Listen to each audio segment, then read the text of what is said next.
He's prayed three things here: hope to which He's called you, the inheritance they are to God, and now the capability God's power can give them. He says this in verses 18 and following about His power, verse 19 and following, about His power that is manifested. I'm not going to take time to go through all that. I just want to highlight the practicality of it. In Ephesus, there was tremendous demonic opposition. This is the book where he's going to talk about spiritual warfare and lay out the whole reality of it. This is the book where he's going to talk more about principalities and powers and authorities of dark places than any other book in the New Testament. This is a city that was filled with opposition. If there's one thing I've learned in doing my life with God for a number of years, the enemy is utterly, incomparably more powerful than I am. In a moment of time, he could snuff me out. He could snuff you out. He could shut down this service in a second. There's only one reason he doesn't. We are protected by the shielding, circling power of God. That's the reality. That is the reality. And Paul is reminding these people who felt the hot breath of the enemy every day living in Ephesus. He says, I'm praying that you will be consumed with the fact that God is on your side, the power of God. Reading recently, writing by Tim Keller, and I was just struck by a little story he was telling. And he was talking about God at work in circumstances and how we tend to not be aware of just the big things that God is doing all around us every day. He told the story when he was in seminary. During that time, the Watergate break-in happened with Richard Nixon, the president, wiretapping into Democratic headquarters. And as a result of that, Richard Nixon was removed from office in disgrace, and Gerald Ford took over. And at that same time, Tim Keller was at seminary, and there was a speaker that was supposed to come to the school, and he said, and he was not able to get here from Britain because of some political issues, and it was a guy they had wanted to hear speak.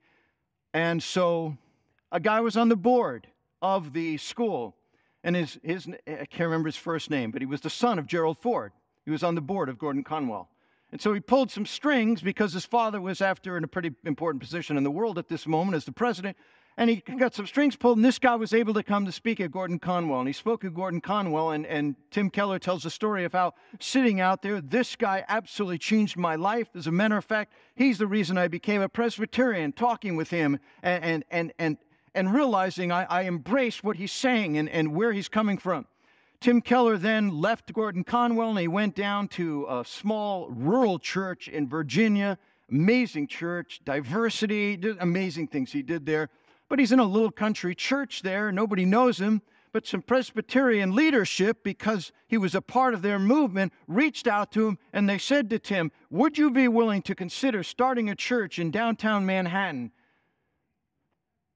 And so Tim Keller was called to go to this church in Manhattan. And in the story, Tim Keller talking to the people of the congregation in Manhattan at Redeemer Church. And he said, if you today can look back and there's any way that God has brought good out of your life through Redeemer Church, you owe it all to the Watergate break-in. And he traced it. He did basically saying, why? Because God is at work all the time. That's happening in your life right now. God isn't wasting stuff. God isn't, oh, how did that happen? No, He's moving.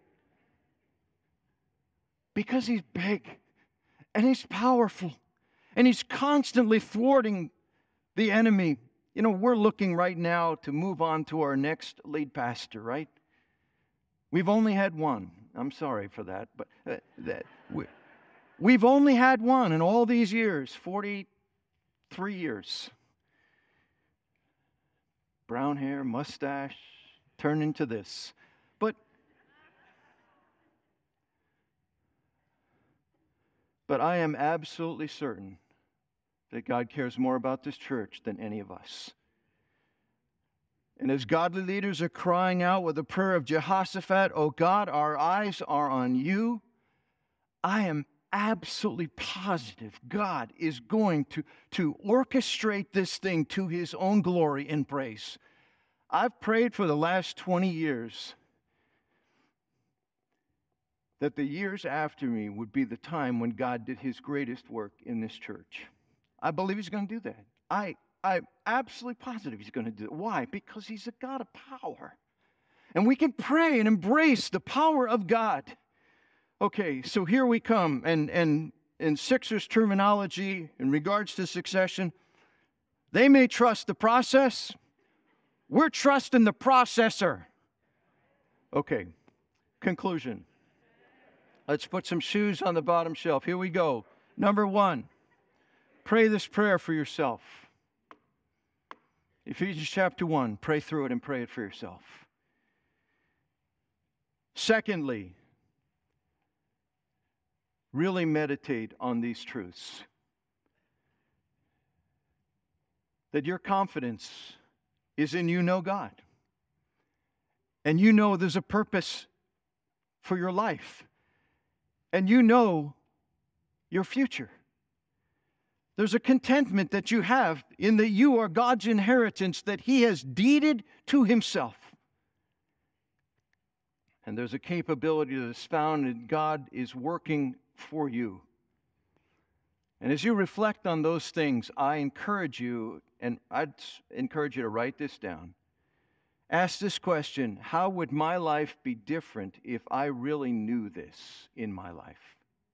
If I really knew this, how would my life be different in the way I do life with my wife or husband, with my kids, in my job, with my coworker, with my finances? How would my life be different in my school if I really knew this?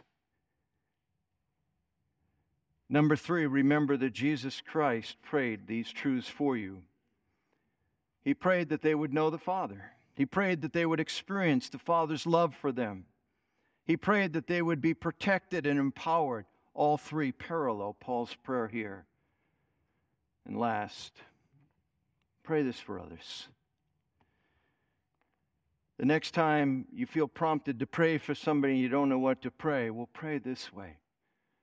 God, help them to know the hope to which He's called. Help them to remember who they are in your sight. Help them to embrace and experience and remember your power, your creative power to work in their lives.